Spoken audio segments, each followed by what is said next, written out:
हमारे ऊपर प्रभु की कृपा है ये हम कैसे पहचाने? ये 8 लक्षण प्रकट होने लगते हैं जिसके ऊपर प्रभु की कृपा होती है। हमारे ऊपर प्रभु की कृपा है ये हम कैसे पहचाने? तो ये 8 लक्षण प्रकट होने लगते हैं जिस पर हरिजू की प्रियाजू की कृपा है। पहला, घोर अपराध करने वाले के प्रति भी दया की भावना,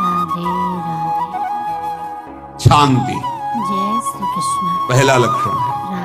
भाव में भी पहले शांत भाव है। हमारे ऊपर श्री हरिजू की कृपा है, इसकी पहचान ये 8 लक्षण।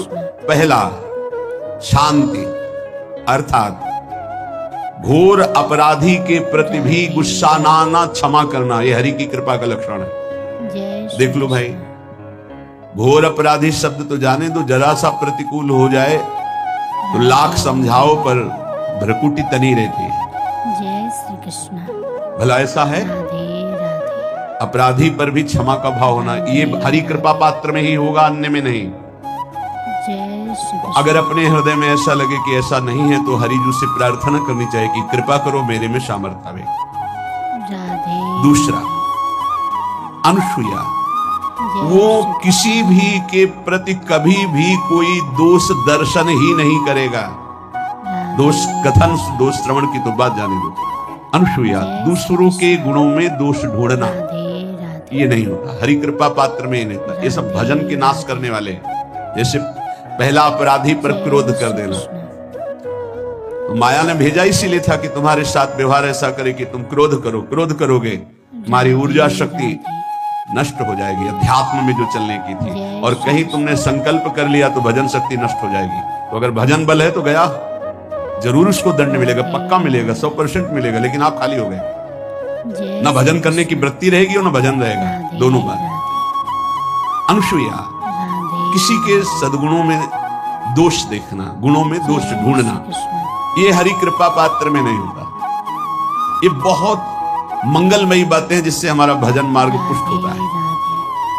तीसरा, वो बाहर से और भीतर से पवित्र रहता है, हरि कृपा पात्र।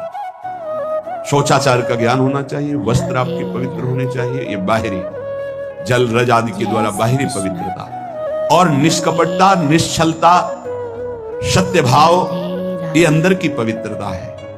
अगर कपट है, छल है, असत्य है तो हृदय मलिन रहता है। भीतर और बाहर से पवित्र रहना, इसमें खास बात क्या है? भीतर और बाहर से पवित्र रहने में, भीतर और बाहर से सदैव पवित्र कौन रह सकता है? तो बोले जो पुंडरीकाक्ष भगवान श्री हरि का प्रियाजू का स्मरण करता रहता है, वो शवाभ्यंतर शुचि, वो बाह्य और अभ्यंतर दोनों से पावन रहता है। तीसरी जो कृपा का लक्षण है, अर्थात वो सदैव भगवत चिंतन परायण, शौचाचार का पालन करने वाला, बाहर और भीतर से हरि कृपा पात्र पवित्र रहता है। चौथा, राधे राधे, ऐसे कार्यों का अनुष्ठान न करें जिनमें हमारा भजन छूटता है, जिनमें सत्य छूटता है, जिनमें भगवत भाव छूटता है। जैसे आपके ऊपर कृपा हुई, आप भगवत मार्ग में चल रहे हैं, अब आप ऐसे संसारिक कार्यों का अनुष्ठान कर रहे हैं जिनमें आपकी चित्तवृत्ति बिल्कुल भगवत विमुख हो रही, तो जीवन का लाभ क्या होगा? लाभ तो है भगवत स्मरण से ही। कल एक ने प्रश्न किया कि मैं खाता तो नहीं लेकिन मांस की दुकान में मांस बेचता हूं, होटल आता, क्या उचित है? ये उचित कैसे हो सकता है? तुम और भी तो व्यापार कर सकते हो। जरूरी है धर्म का पालन करने की इच्छा करते हो, धर्म आचरण करते हो, ऐसा नहीं। तो विरत बहुकर्मा, उन कर्मों से हमें विरत रहना है जो हमारे धर्म के विरुद्ध है, जो भजन के विरुद्ध है। हरि कृपा पात्र ऐसे कर्मों का अनुष्ठान कर ही नहीं सकता। अपने भजन का फल देखना भगवत कृपा पात्र की सबको प्रदान कर देना। हिम्मत है? अपने भजन, इतनी मेहनत से किया हुआ भजन, भजन होने के बाद हे प्रभु इस भजन का फल हो, सर्वे भवन्तु सुखिना सर्वे सन्तु निरामयः। यहां तो कहते महाराज एक माला रोज आपके लिए करता हूं कि आपकी बीमारी ठीक रहे, तो शेष किसके लिए करते हो प्रभु? शेष अगर इष्ट और गुरु के लिए तुम्हारा है कि एक माला करते तो फिर इतनी माला करते तो हमें क्या होगा? सब आपको दे देंगे तो हमें क्या होगा? तभी भजन का रहस्य नहीं जाना। छठवां, अपने भजन से अपने लिए कुछ भी ना चाहना और दूसरों की तो बात जाने दो, दूसरों से कुछ ना चाहना ये तो ठीक है, अपने भजन से अपने लिए कुछ ना चाहना है हिम्मत। देखो ये हरि कृपा पात्र में हिम्मत होती है, अपना भजन अपने प्रयोग में ना लाना, इसका भी आंतरिक रहस्य है। अपने प्रयोग में आप शरीर को लेकर के बोलेंगे, अगर स्वरूप को लेकर तो प्रयोग की कोई वहां जरूरत ही नहीं, स्वरूप पूर्ण काम है, वहां कोई अभाव नहीं। जब आप कोई भाव अपने लिए करेंगे तो देह भाव होगा, देह भाव से किसी विषय की मांग होगी, विषय पूर्ति भजन का फल नहीं होता, भजन का फल होता विषय निवृत्ति। बहुत जोर की बात है, कैसे समझ? जय श्री कृष्ण। अपने भजन का भी फल अपने लिए नहीं, दूसरों से कुछ चाह रखना तो बात ही जाने दो, भजन से भी कोई अन्य सुख की चाह नहीं। क्या चाहिए? भजन ही बनता रहे, भजन का फल भजन बनता रहे, खूब निरंतर जप करते रहे।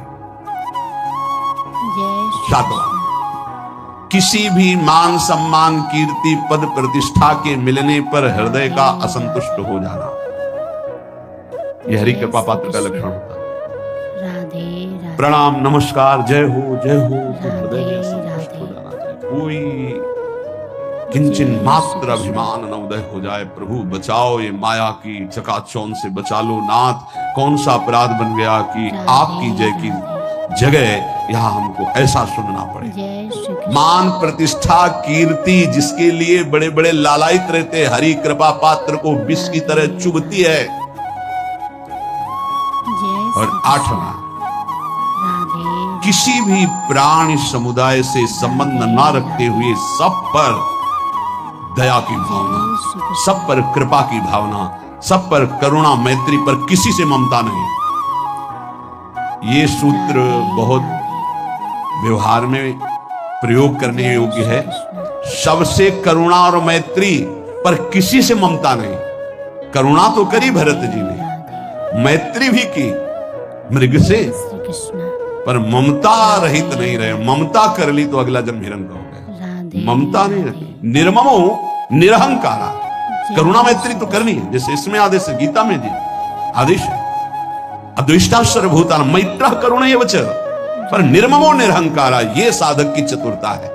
प्राण मात्र पर दया कृपा करुणा मैत्री, पर ममता नहीं, ममता किसी से। और यहां करुणा मैत्री ये तो गायब हो गई, केवल ममता रह गई है। अपने शरीर से ममता, शरीर संबंधियों से ममता, विषय भोगों से ममता, यही जहर है। संबंध में ये ममता ही जहर है, विचारों में अहंकार जहर है, कर्मों में ये आसक्ति जहर है। इसी जहर को मिटा दे तो जीवन मुक्त महापुरुष कर्म करते हुए, विषय सेवन करते हुए, वार्ता करते हुए, विचार करते हुए, बिल्कुल जहर रहित उसका जीवन हो गया। तो ये 8 बातें हरि कृपा पात्र में होती हैं, इनको बार बार सुनना, हृदय में धारण करना। एक एक शब्द साधक के लिए अमृत है, यदि ध्यान पूर्वक सुना जाए और उसे अपने जीवन में उतारा जाए। संयम, जो इन बातों को अपने जीवन में उतार लेता है उसे संयमी पुरुष कहते हैं। संयमी साधक कौन है? जो आगे बताई जाने वाली बातों को अपने जीवन में उतारे। संयम पहले वाणी का, फिर दृष्टि का, फिर आहार का, फिर श्रवण का, फिर नेत्र का, फिर मन का, ऐसे आगे वर्णन कर रहे हैं। एक एक को बड़े ध्यान से सुनो। वाणी का संयम, वाणी सदैव संभारी के बोलनो, कहूं अनुचित शब्द न निकल जाए, ऐसो ध्यान रखनो। वाणी का संयम, वाणी को संभारी के बोलनो, कहूं अनुचित शब्द ना निकल जाए, ऐसो ध्यान रखनो। कम बोलनो, सत्य बोलनो, मृदु बोलनो, और हितकर वाक्य ही मुख सो उच्चारण करनो। कबहू कैसी हूं परिस्थिति आ जाए, काहू सो कठोर वचन नहीं बोलनो। ये वाणी का संयम है। कम बोलना, हितकर बोलना, मृदु बोलना, सत्य बोलना और मौन रहना, ये वाणी का संयम। मौन रहो, बोलना है तो कम बोलो, सत्य बोलो, हितकर बोलो, मीठा बोलो, जिससे दूसरे को सुख प्राप्त हो। दृष्टि का संयम, नेत्र का, जो हम देखने की